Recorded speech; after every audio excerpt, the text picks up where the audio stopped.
Busy month since we last saw y'all. I took over as CEO a couple of weeks ago, and really grateful for that opportunity. And we've had a lot going on, a lot that we'll cover here today, a lot that we won't be able to cover, but just really excited to be a part of this community. I think I've met many of you on this call. If I haven't, would love to spend some time with you. Please don't hesitate to reach out. And we have a really exciting panel here today. You guys all probably know the origin story of VAV. Eric, lifelong independent, read the politics industry, heard a podcast about the politics industry, and was inspired to start this movement of veterans. And at its core, we work on a few different policy issues that make our elections more accountable, more fair, more representative, and the like. But at the core of all of that is this desire to ensure that independent voters are enfranchised. Right now, they're disenfranchised in many states around the country. And not just that, even in the states where they are able to vote in primary elections, we all know that the likelihood of a third party candidate, an independent candidate who chooses not to join either of the two private political parties has just a monumental uphill battle to fight in order to win election. And I think in talking with many of you over the past 6 months since I've been here at VAV, I know that that's something that's inspired many members of our community, the 55+% of post 9/11 veterans who do not identify with either major political party. And it's a primary reason why many of us are here in this room right now. So I just wanted to say this has been an idea we've kind of had working in the background. We have these three incredible members of our community who are very actively engaged in the work that we're doing here at Veterans for All Voters, who've all chosen to run for office. I'm going to give them some time to introduce themselves, but we have Todd Achilles, Brian Bengs, and DC here in Virginia, who are all running for office at different levels of office all across the country. And then they represent this broader movement of veterans who are running as independents across the country too. So we have three people here, but there are several others who are running right now and have a real chance at winning their elections. So it's really exciting. It's an exciting time to be a part of this movement. And I'm excited to have this conversation. Before I do want to turn it over to Eric for a second, our founder, and give him an opportunity to say a few words, and then we'll get straight into it with Todd, Brian, and DC. Thanks, Alberto. And thanks again, everyone, for being here. Everyone who's been on mission with us, whether that's been 3 or 4 years or it's been 3 or 4 days, we're incredibly grateful for each of you. And we are celebrating, it actually was 3 days ago, 4 years ago, so October 13th of 2021, that Veterans for All Voters launched publicly in Wisconsin, Madison, Wisconsin, where there's still a bipartisan bill that's pending for final 5 voting, which eventually we're going to get across the finish line. I see Mark Fost on the call, and Kevin Miller, who have been with us since the very beginning. So just have a ton of gratitude in my heart for everyone here. I don't have much to add other than I'm looking forward to the conversation with three candidates, independent candidates, veterans who've been with us now for many years to talk about their experience, what it's like running as independents. So thanks, Alberto. Yeah, VAV founded on the Navy's birthday, 250 years of Navy excellence too. So we will jump right into it. We're going to just give each person a few minutes to introduce themselves, talk a little bit about their campaigns and what they've kind of seen on the road. So we'll kick it over to Todd Achilles.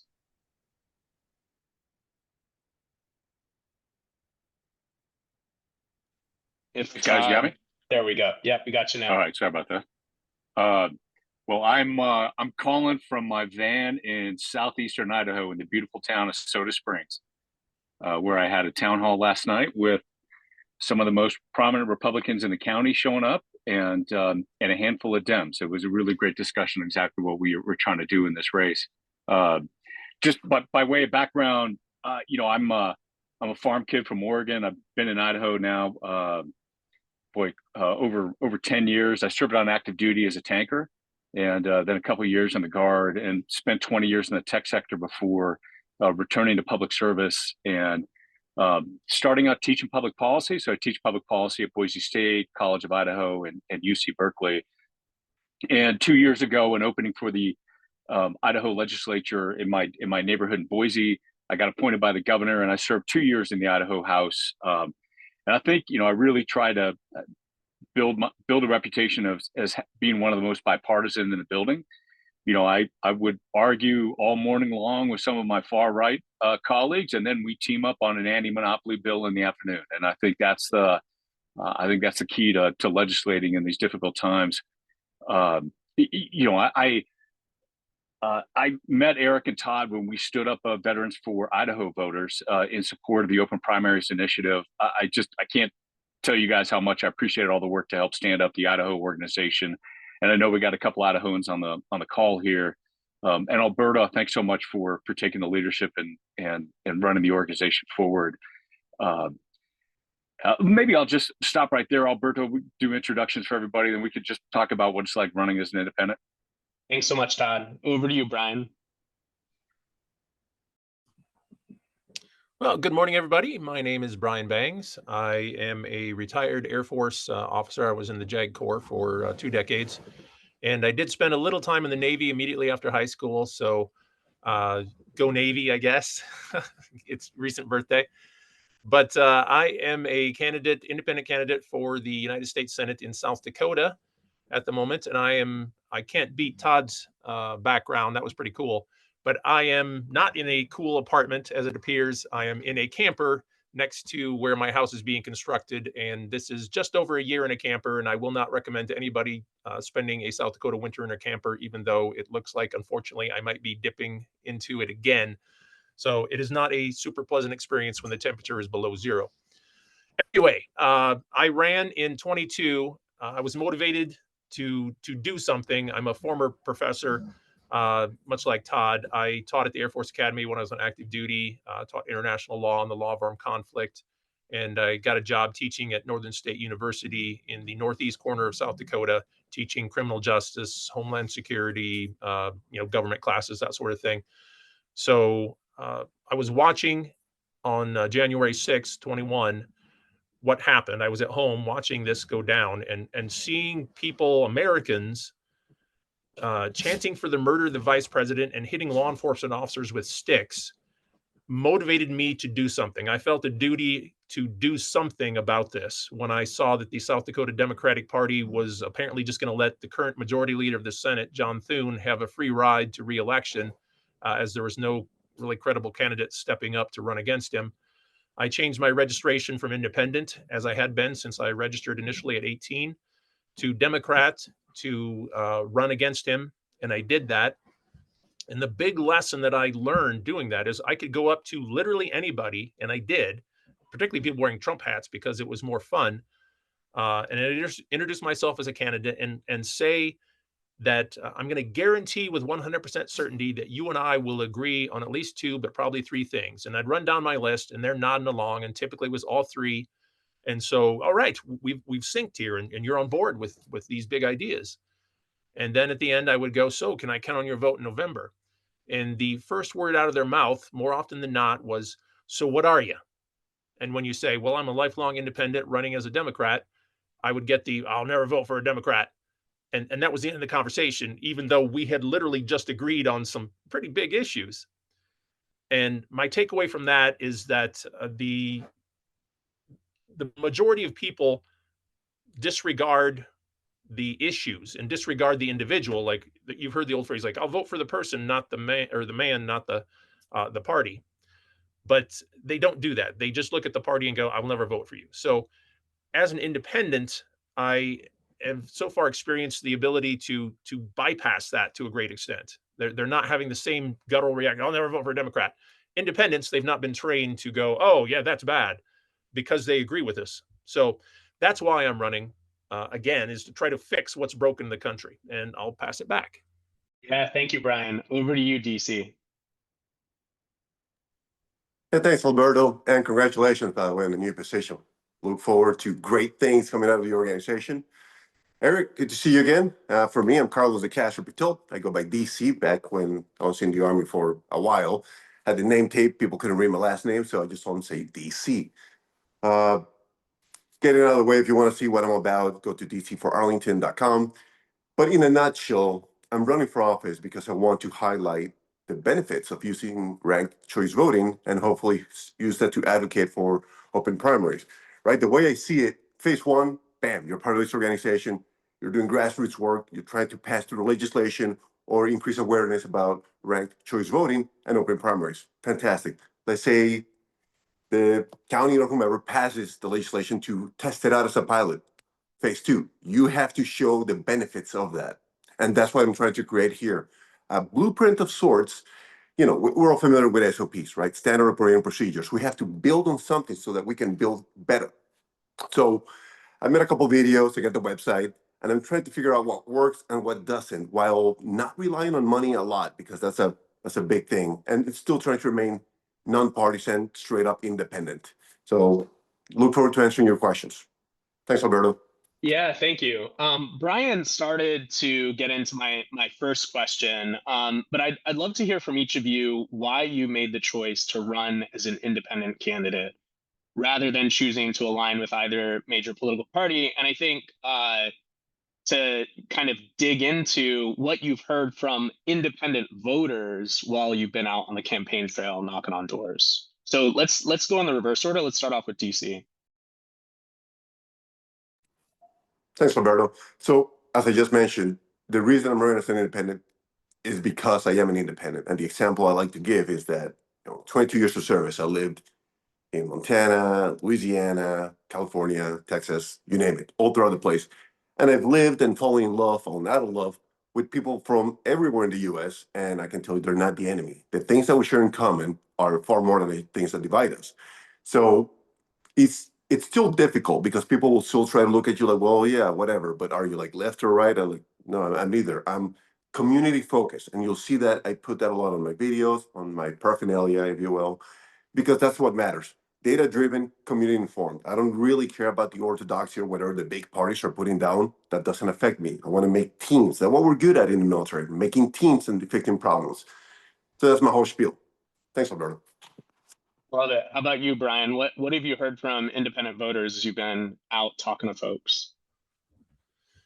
Well, everybody implicitly knows, and I know this from 22, implicitly knows that it is not really a left or right thing. Left or right is the cover that it's been imposed upon us by the structure of the political system, as this is how you have to play the game. But it is actually a big little top bottom situation, and people know that. So I would go up to people, as I said, and talk about like, well, the billionaires are paying lower tax rate than you are, and people didn't like that. To a person, nobody really liked that. They wanted a fair structural system where the little guy, the regular people, get what they need, and they're not just ignored, and big money is screwing them over. So the ability to convey that as an independent is much better. I was a lifelong independent. I'm not trying to do either party. And then teaching government, I was seeing like, oh, the parties, they talk a big game, but they're looking out for themselves first and foremost.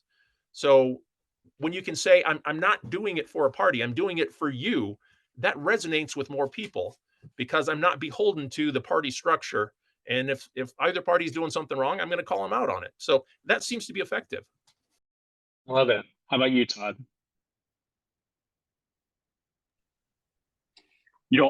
It's a little bit different for me because I served 2 years in the Idaho House as a Democrat. A reputation as being very bipartisan, but still, and really what I've done is, and I was just deeply disappointed in the performance of the Democrats. The decision to run Biden again was fundamentally corrupt. I mean, let's just be clear about that. And that was everybody around Biden that wanted him to run again to stay in power. The decision to hand it over to Harris rather than have a competitive process was corrupt. And one of the things that really bothered me, because of my focus on anti-monopoly and tech policy, is the fact that Harris's transition team was really packed with lawyers from big tech, from Facebook, from Google, and they're going to unwind a lot of the good work that, frankly, happened and started in the first Trump administration and continued in the Biden administration about cracking down on tech monopolies. And that really that was the straw that broke the camel's back. And in my conversations, and listen, Idaho is a state that went 67% for Trump. My campaign is not anti-Trump by any stretch of the means. What we're trying to do is focus on these consensus issues in Idaho. And these are the rigged economy. This is the national debt. This is protecting public lands, which is the whole damn reason that you live in this incredible state. It's for the public lands. It's healthcare, it's housing. These are the sorts of things that cut across party delineation. And we have a senator, I'm running for the US Senate against Jim Risch, who consistently votes against Idahoans' interests. And that's the crux. And that's why, I got lots of Dems and Republicans and independents coming out to support what we're doing. That flows perfectly into what I was about to ask next. I'm curious, we all see the ways in which our politics has become so much more polarized. The left and the right can't speak to one another. The Democrats and Republicans definitely cannot speak to one another. And I imagine running as an independent, you're able to make allies that are maybe untraditional or different. Could each of you, and let's maybe start with DC, coming from the local perspective, talk about what those allies, sort of those untraditional allies have looked like. And then I'd be interested in a big federal race for Todd and Brian, what that's looked like for you too. Thanks, Alberto. So yeah, for the county level, most of the issues here have to do with housing, right? The densification of Arlington. It's, I think, the sixth most expensive city to live in. 63% of the population cannot afford to buy a house because the median home price is getting closer to $2 million for the average single-family house. So a lot of people can't afford it. They don't know what to do it. People want to move here, but they don't want their taxes to continue to increase in accordance with the value of their property. So it's tricky. The way we've done it, we have 5 individuals running for the county board for this seat, thankfully, because we're using ranked choice voting. So we have 3 independents, Republican, and a Democratic incumbent.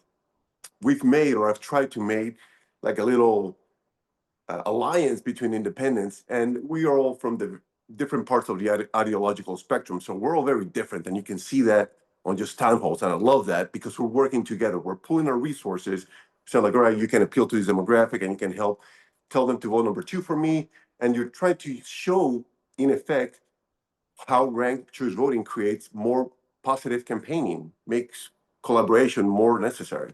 So I've loved that, and that's one of the specific alliances I've seen because of that, running as an independent. How about you, Todd? It's interesting. The when I announced my campaign on July 1st, one of my colleagues from the House, the first one to send me a text, has a reputation as being one of the far right legislators. And she sent me this note. She says, "Todd, this is great. I'm so excited for your race, because the incumbent, he's a neocon. He's an institutionalist. He's part of the swamp." And then I had, some of my moderate Republican, particularly some of my LDS friends send me notes like, "Todd, it's so exciting you're running. He's too old. He's too close to Trump." And then, I have my left of center Dem colleagues send me a note and like, "This is great because you don't have a chance in hell to win as a Dem. I'm so glad you're running as an independent." And the only people that are just snorting mad at me right now was the far left, which is about 326 people in Idaho. So, I mean, on a numbers basis, it's not too bad. But I tell you, I think the key in what we're trying to do here is really build a big tent campaign. This is, and I've had some town halls that devolve into this anti-Trump conversation, and I just have to say, time out, guys. This is not about what's happened in the White House. This is about the Senate. This is about Idaho. This is about the Constitution. That's what we're focused on. And running as an independent just opens a ton of doors. I mean, listen, it's a lot harder. You got to build all the infrastructure. You got to find a voter database platform that you can run on. But I was up in another rural town up in northern Idaho, having coffee with the vets, and one of them came up to me afterwards and said, "You know what? I consider myself an extreme conservative." And I was like, "Cool, man. What's that mean?" And we had a great conversation. He's as concerned about the national debt as I am. And he had a heart attack 6 months ago, and that little rural hospital that is just barely keeping the doors open saved his life. And so we talked about the impact of Medicaid cuts and what this would mean, and how do we keep these important institutions open in their communities. I mean, I could have never had that conversation with him if I had a D behind my name. And that's I think the essence. That's the opportunity for all of us in these sorts of races. It's really inspiring. Thanks for sharing that. How about you, Brian? Well, I'd echo that same thing. As a prior Democratic candidate, obviously the Democrats knew who I was, and there is a Democrat who's announced to run as well for the same seat that I'm seeking. So I've heard from a multitude of individuals in the state party that I can't support you, but you're doing absolutely the right thing as running as an independent. It makes more sense, and you get more freedom to say what you think. Because I was married to the Democratic brand when I ran in 22, and so I would have to answer for, oh, Biden just did this. What do you think? Like, okay, well, I guess I have to say yay for Biden on that one, even though I personally disagreed with it. So the freedom from that is quite beneficial, and it plays with voters. I will say that one of the big issues in this state is a carbon pipeline that is supposed to gather carbon from ethanol producers across the state and in other states and ship it all up to North Dakota, where it'll be stuck in the ground. And the Republican Party here has been more or less, with some exceptions, the establishment leadership has been very supportive of that. And then there's been some rogue folks that are opposed to it. I personally oppose it for the same reason as the random other folks do. So I've reached out to the groups, and those tend to be more very conservative individuals that oppose it for the land is my land, and you don't get to go across it unless I give you permission in this eminent domain business. That's not right. And I feel the same way. So reaching out to them so we can have commonality on this big issue that's important to them, I think has been important. And it's easier to do as a independent than it is as a Democrat. It's really helpful.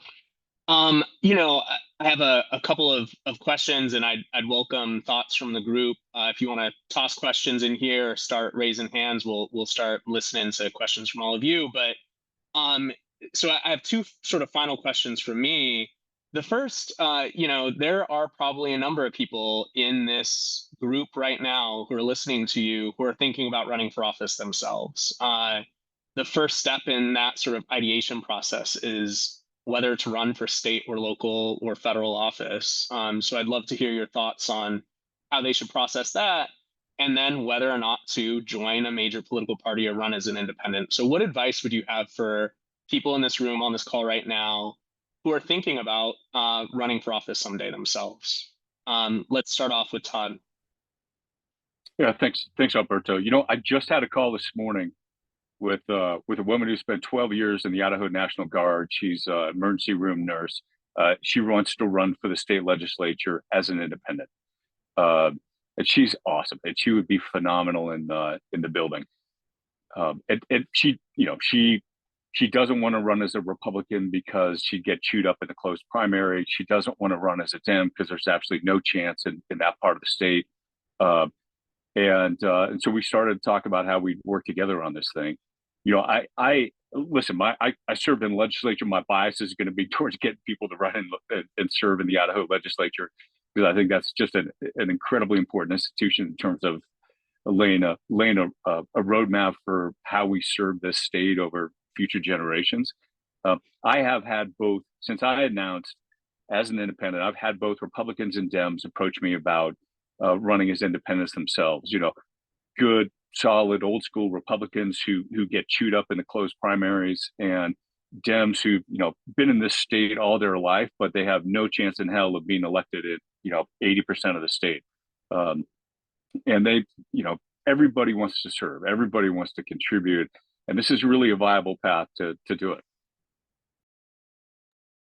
What about you, Brian? I think everybody should run for office at some point in their life. What level that is, obviously, the game is different if you're running for the city council than if you're running for the House or the Senate. But it is an experience everybody should have if you have a motivation to try to make a difference. Now, having said that, the big problem, and I think everybody will agree, is that money controls the game. Money determines everything. And the way the party system works, the duopoly works, is that you've got the built-in fundraisers on either side. And so you can kind of tap into those, which kind of forces you, and that's what basically forced me into the party system, is that the structure and the organization and the fundraising, that is easier when you say, you just go like, okay, this already exists. Now, trying to create that as an independent, it is easier now, I would say, than it was a few years ago. There's more organizations like this that are pushing independence and structural reforms, which is also what I'm pushing. And there's other organizations that are supporting independent candidates, veteran candidates, independent candidates in general, that if you can tap into them, then they give you a little bit, not to the same extent as you get from the major party, but you get a little bit of the support that you need to try to get the ball rolling. But fundamentally, money is the name of the game, and we need to get it out to the maximum extent possible. And if we can do that, then the door is wide open for more independents to run and help fix the system. So it is a symptom of the two-party system that we are so dependent on money, and they're not willing to change it. Awesome. DC, you represent a unique viewpoint here running for local office. What advice would you have for people thinking about running as independents in local office? Don't do it. No. Yeah, it can be personal. And what I mean by that is that you can't assume fake positions like, oh, this will resonate. No. You will have to interact with a lot of individuals. A lot of them will be very opinionated. They will challenge what you're thinking. So you must be able to personally and honestly stand by the things you're saying. So that's why you can't assume like, yeah, sure, that'll resonate. Don't do that. Run for office only if you feel strongly about it. I know I'm probably not going to win. I'm an independent running a very left-leaning county, but that's fine. My expectation is to just hold the chair, the incumbent, to 48% so that we can kick off that tabulation, that voting that RCV is known for.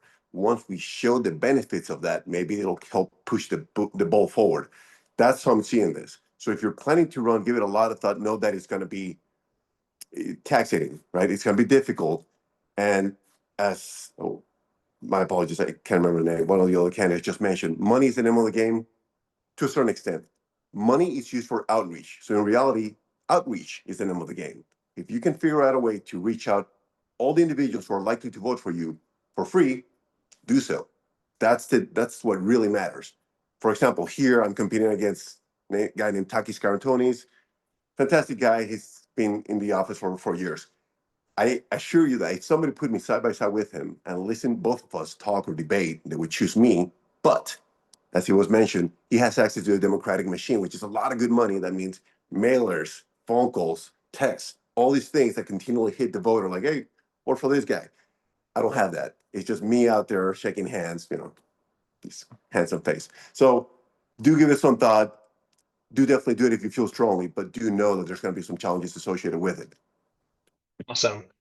I am going to put Lisa Rice on the spot a little bit. She asked a really great question here in the chat. I'm sure people would love to hear from other voices besides mine. If you wouldn't mind just asking a question, Lisa.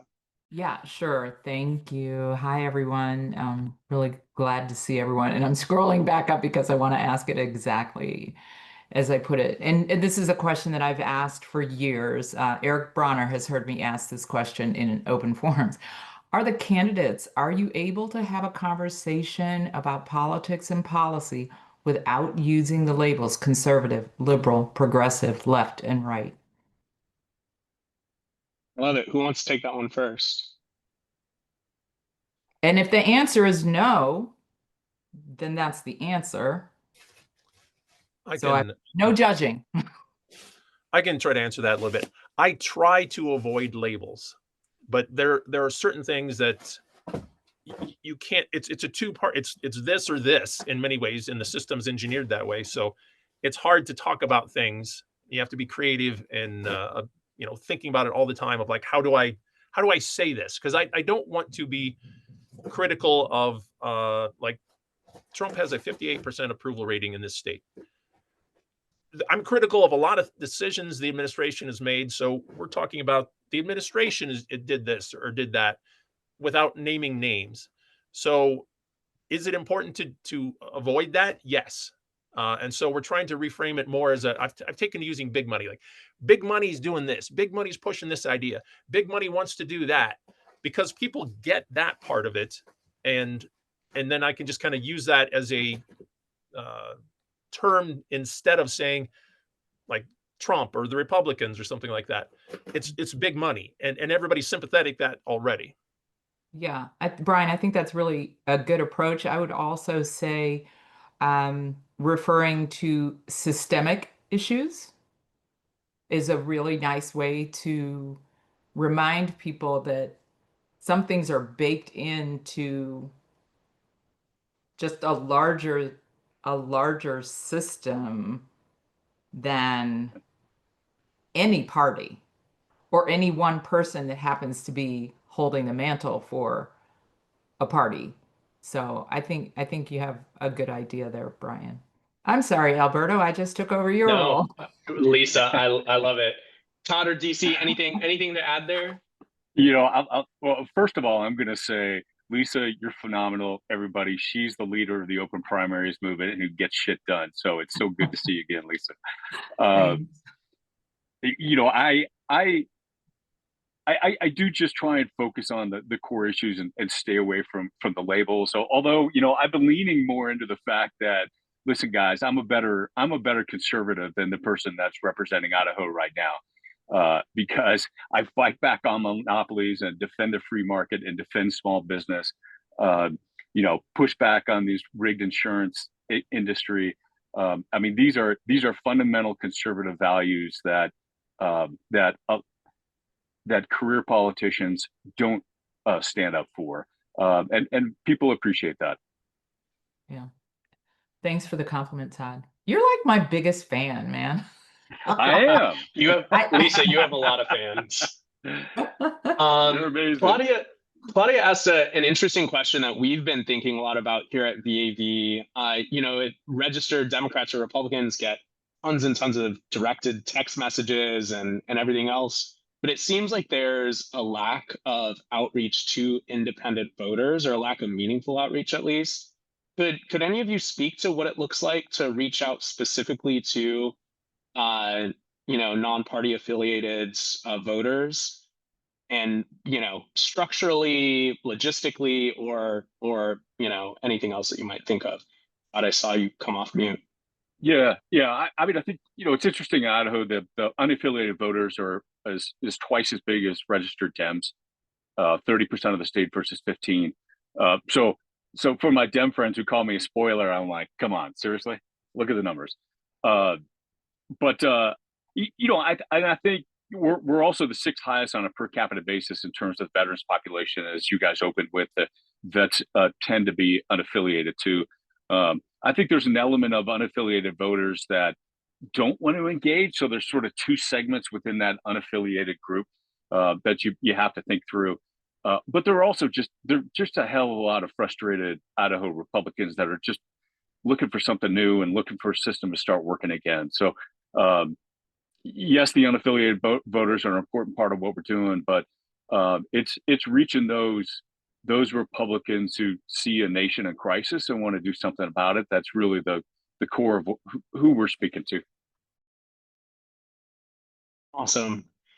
Alan asked about ballot access. Do any of you have thoughts on ballot access as third-party candidates? What that looks like for you? Go ahead, Todd. I see you off mute. Yeah, just quick. I need 1,000 signatures to get on the ballot as an independent running for the Senate. It's not a hard number. We could do that in Boise over a long weekend, but we're making a point of getting signatures in all 44 counties. In DC, what about at the local level? Ballot access, it's not super difficult, right? To run for office in the county board, all you need is 125 signatures. which doesn't sound like a lot if you have a family or a big group of network, but I'm not from here. So that means I had to hit uh, about 1 out of every 8 individuals you talk to in the park will give you their signature, right? Because they have to give you their name and address. And if you're a gigantic man like myself, I'm like just approaching strangers. So like, I'm not gonna tell you where I live. So that's about 1,000 people I had to interact. And it's not just anybody, right? Because if they're there with their kids having fun, you're not gonna get in there. You're gonna wait till they're like enjoying themselves outside, and then you put a stop to that. You get in there with your clipboard and you're like, hey, sign with me, I'm running for office, and you do a little song and dance. So it's a little challenging, but not enough to make it impossible to run, but enough to test your mettle whether you actually want to run or not. Yeah. It is kind of incredible. You have to get 125 signatures to run for a local office, and Todd has to get 1,000 to run for the U.S. Senate. I want to turn over the last question. I have one quick question at the very end, but Dave, super volunteer in Montana, asked a series of great questions. I might turn it over to you, Dave, if you want to pick one out or something that's most on your mind. Yeah. Thanks, Alberto, and congratulations to the candidates. I applaud, salute you. So I guess maybe if I were to pull them all together, I would just say, how do you avoid being labeled as a Trojan horse or a partisan, whether it's because of your history or because of where you're taking money from? And how do you, Todd, you mentioned building an infrastructure. How do you do that as an independent when there probably isn't one for you to fall back on? And how do you avoid that label? Labels became really big here in Montana when we were doing our open primary push, and it led to led to being discredited in a lot of circles.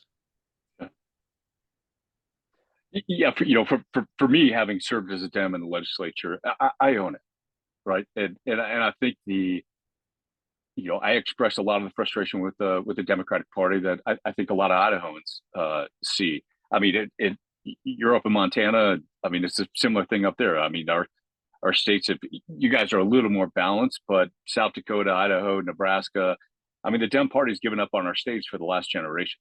So it's just incredibly it's challenging, but the Dem brand is unfortunately just toxic, and it's a result of that lack of investment, and so that's why we just try and focus on those consensus issues. I mean, you all need your theory to win here, and in Idaho, it's that we're an independent state at our core. We may vote Dem for the last 30 years, but when we closed the primaries in 2012, 70% of Idahoans were unaffiliated with the party. 70%. That was by far the highest in the country. Every year, Boise State University does a public policy survey. 65% of Idahoans self-identified as independent, or I'm a Republican, but I lean independent. And then again, there's twice as many registered independents in the state, or unaffiliated voters. The correct term is, I think somebody was pointing out in the chat, as there are registered Dems. So there's, that's part of our ethos. That's part of who we are in this state. And we're really leaning into that, and people are responding. What about you, Brian? Well, I do have the background of being an independent my 97% of my life, other than the roughly 13 months I registered as a Democrat to run then. And frankly, I would not be able to do what I'm doing today had I not done what I did in 22. The lessons learned, the connections made, and everything like that. I'm able to jump off here much, much better than I would have been had I just said, you know what, I'm going to run as an independent right now and try to do that from scratch. So the standard playbook, as we saw with Osborne in the last cycle, was that, oh, you're just a Democrat in disguise. And Todd and I have both kind of been lopped into that group. The National Republican Senatorial Committee has put out a little push already that, like, oh, these are just Democrats. So dealing with that, my approach is going to be that, who was a registered Democrat longer than me? Donald J. Trump. Who was a registered Democrat for 30 times longer than me? The current head of the South Dakota Republican Party.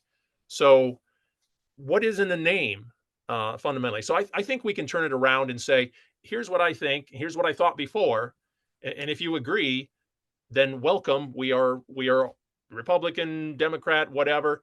Then we are all regular people that want a better deal for the government. Todd, can I have a follow-up? Or you be Yeah. at? Yeah, go ahead. Thanks. Brian, I think that's a brilliant response. So then in my mind, the next question is, how do you scale that communication in a way that's really effective and hits a tipping point in terms of the number of folks that you are able to talk to? What I found in 22 is that I'm told that we had ads on TV. I never saw any. So I went out, I traveled to every county and everything, and I talked to a whole bunch of people where I mentioned before the response that I got most of the time. But fundamentally, South Dakota is a very large state, and there's a few people here and a few people here and a few people here. So I do not have the time or the capacity to stop in all the towns everywhere and engage with a handful of people. So fundamentally, it is going to have to be a media, TV and streaming, everything like that, to get the attention of people. And ideally, the game plan is to get them to engage with our social media and our website and that sort of thing, and to follow along from there once they've heard about me. So it's going to be an aggressive media campaign. Fortunately, South Dakota is one of the cheapest, if not the cheapest state to buy these sorts of ads that we need. But that's the game plan, is to knock on doors or knock on TV screens, I guess, and get the initial attention and then draw people in with what we're offering and discussing. Perfect. I might turn it over to Eric for the last question. We're a little bit over time, but this is a really fruitful and interesting conversation, so I'm sure nobody minds hearing a little bit more from all of you. So over to you, Eric. Yeah, one final question, and thanks so much, Todd, DC, Brian. You all are personal heroes to me as someone who wants to run someday down the road as an independent. You all are doing something that is incredibly difficult, incredibly challenging. You're doing it with authenticity, with integrity, and I just really admire, the way that each of you is running your campaign. So my final question is, how do we turn? I see there's, other candidates on this call. There's other future candidates here. How do we turn more people, whether they're Democrats, Republicans, independent, or something else, into reform champions who really lead with the need for structural reforms, as opposed to all the gaslighting we get on culture war issues? Do you guys have any thoughts on that, DC? Thanks, Eric. So to your point, and they just did a quick essay for all the candidates, like, why do you think you should vote for me? And my last quote was from Victor Hugo, where he wrote, like, not all the armies in the world are so strong as an idea whose time has come. And I think we are at that point, or getting really near that point, even here in very left-leaning Arlington, when I ask people around, because it's about the community, hey, do you think things are going well? Or like, yeah, nobody, be it Republican or Democrat, nobody agrees things are going well. Everybody wants to change, but they don't know how, because they're victims to the current system, which has the wrong incentives that promote polarization, which you already know, and everybody here on this call knows those things. So I think we're reaching that point where people are tired of it. They want change. They don't know what to do. So that's where we need to come through and say, hey, try this out. It may not work, but it's something. Let's get that ball moving forward. How about Brian and then Todd? Well, the last town hall that I did, I opened up with questions. Basically, went back to the teacher mode and like, hey, what do you think about this? So I'd pose a series of questions like, do you think the system need change? Do you think political parties represent you? Things that I already know the answer to because there's polling out there that shows it. And the polling of the people that were in this group matched up pretty much with what the national consensus is. So if you just invite people in as opposed to telling them, here's what I think, but like, what do you think? And then try to pull them in like an instructor is my approach to get people engaged. And then if you can get them engaging on the ideas, which again, we know from polling and personal experience that they're very concerned about these things, then we can go from there. And close us out, Todd. Yeah, no, it's a great question. At the uh,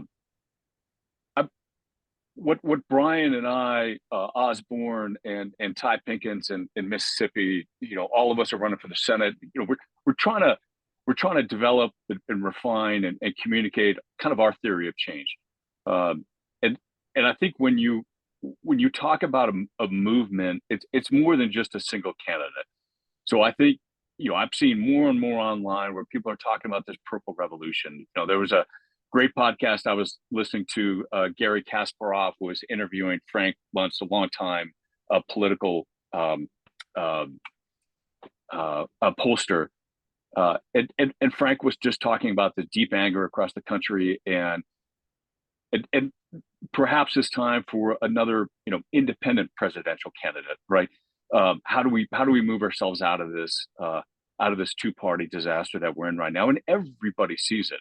So I think for folks considering it, find allies, find multiple candidates. What I'm trying to do in Idaho is get multiple candidates, independent candidates on the ballot to create that rising tide effect, to be able to communicate that it's more than just this, the short dude that served a couple of years in a tank. There's lots of other potential going on in Idaho right now. And it's working. It's not easy, man. There are much easier paths to do than this, but it is the right one. Well, I want to thank each of you for joining us for just an incredible, really meaningful conversation. I'll say, I'm not going to run for office, but what I want to do is support good human beings running for office. And it's clear that each of you is a good person, a servant leader who cares really deeply about your communities. And so, would just push everyone to check out these 3 websites and to think about how we collectively support good human beings. But we'll let you guys drop off. We have a few things that we're going to kind of run through quickly, but thanks so much for your time. Thanks, everybody. Thanks, Alberto. Thank you. Thanks, guys. Cool. I know there were a lot of other questions there that we couldn't get to, but really, just an incredible conversation, and appreciate all of you. A few quick things that we wanted to touch on just for our community.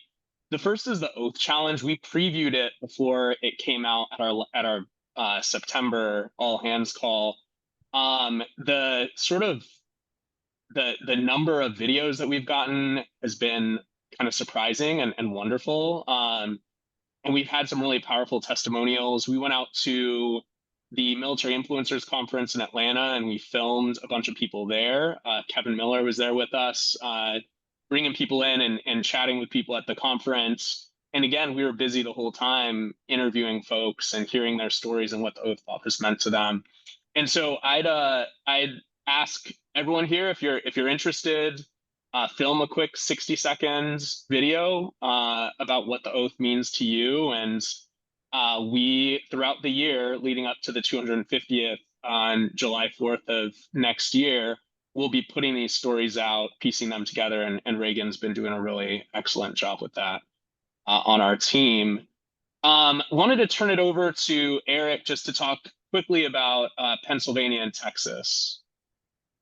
Yeah, thanks, Alberto. I'll hit Texas, and then if you or Dennis Miller want to talk about the launch event in Philly. So there's litigation happening in Texas and many other states as well. But in Texas, the GOP filed a lawsuit in federal district court to close their primary elections to independent voters.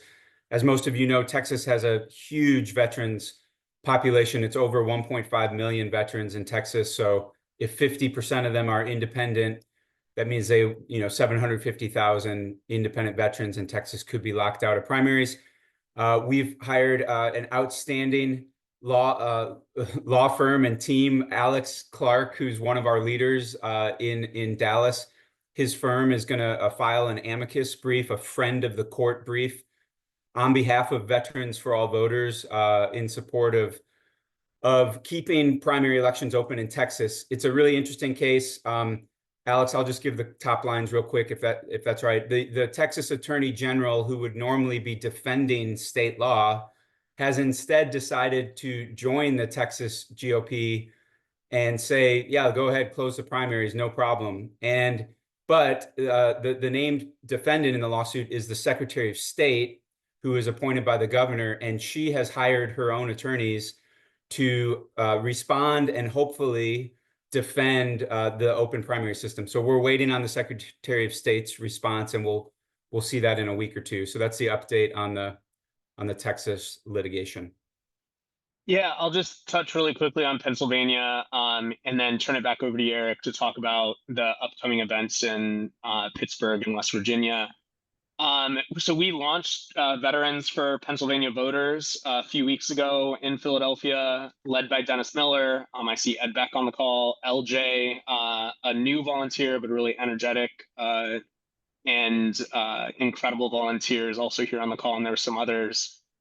We had a few dozen folks come out. Patrick Murphy, Army soldier, former member of Congress, former Undersecretary of the Army, was our guest speaker, and just had a really great kickoff event. Brought in some new voices and some new people into this movement, and really excited to prioritize Pennsylvania in the coming months and see what we can do to open up their primaries. Eric, back over to you to talk about some of our upcoming events. Yeah, thanks. I just dropped the link in the chat. And for those of you, hopefully you have our website bookmarked. It's a fantastic website, thanks to Jameson. The Oath Challenge is on there. And then if you click on Get Involved or the Take Action page, you'll find upcoming events. And we have 2 great happy hours coming up a week from Monday and Tuesday. One is in West Virginia, where there's a bunch of veterans who are getting more interested in our mission. Going to host a meeting with West Virginia veterans in Morgantown next week, a week from Monday. And then in Pittsburgh, Pennsylvania, I see Jeff, our fearless leader, in Pittsburgh on the call. So I'll get to meet Jeff in person for the first time in Pittsburgh a week from Tuesday. If you know anyone in those areas, please share the invite with them. Thanks, Eric. Pop quiz after you meet Jeff on how to spell his last name. Yes. Or pronounce it. Jeff. Yeah. Exactly. Jeff J. I might put Dave in Montana on the back in the spotlight here for a second. He's obviously just a super volunteer in Montana, but he's helped set up a really cool all hands call in November. So Dave, if you wouldn't mind just taking a minute, talk about our guest speaker for the November all hands call. Yeah. Thanks, Alberto.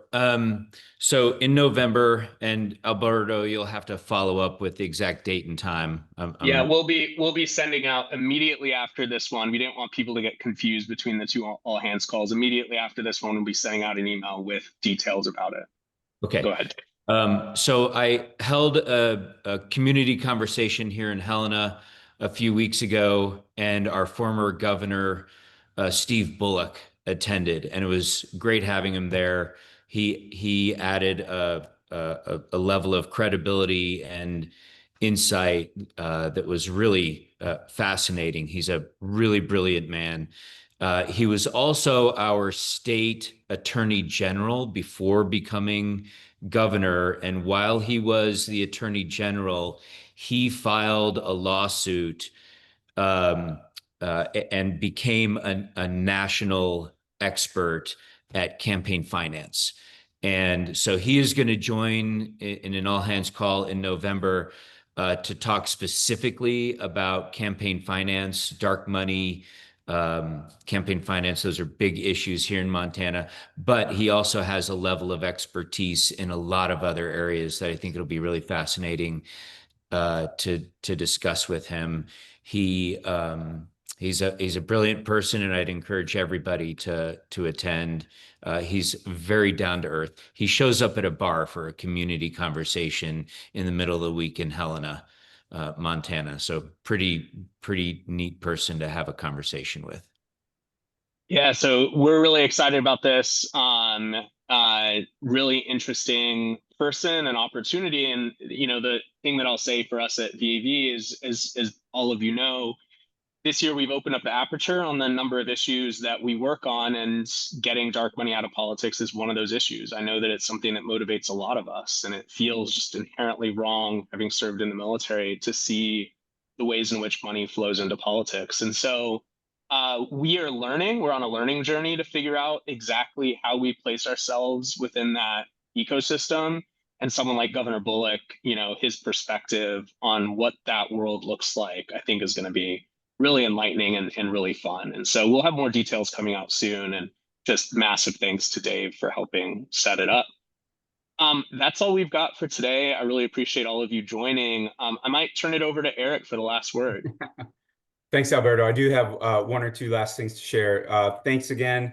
So for any of you considering running as an independent, or if you know any veterans who are considering running, I'm on the advisory board of Independent Veterans of America. We're a relatively new organization founded by Paul Reichoff, and feel free to reach out to me anytime, call, text, but that's a great place to get started.